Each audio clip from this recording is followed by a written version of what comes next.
無綫女神張曦雯早前喺萬千星輝頒獎典禮2024榮登馬來西亞視後，依家可以話係無綫嘅劇后，劇接劇冇停手。繼同袁詠儀拍完劇集《模仿人生》被靚靚大讚之後，據知嚟緊將會同靚靚老公張智霖以及吳卓羲首度合作拍攝陳偉官監製嘅新劇《璀璨之城》。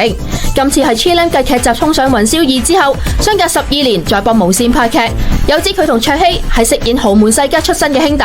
而張曦雯同高海寧原本係好閨蜜，同兩位男神有糾纏嘅感情線。後來佢哋就因為同時愛上同一個男人，導致姊妹反目。各演員做足保密功夫，未有透露《璀璨之城》嘅細節。Chilam 日前接受我哋獨家訪問嗰陣就話係接咗套劇，但所有嘢唔方便講住，一切有待之後劇組公布。張曦雯亦都話拍完合衣係要開另一套新劇，但詳情要留待公司公布。仲表示好想挑戰古裝劇，而高海寧就話暫時點安排佢都未知啊。另外，張曦雯同師弟陳豪、劉佩玥以及馬冠東等人就正喺度趕拍新劇合衣，當中張曦雯飾演一名性格率直、純真嘅地產經紀。佢話自己同角色一樣唔熟行情，係個對數字冇概念嘅人，所以投資嘅嘢都係交俾父母同埋男朋友處理咁話。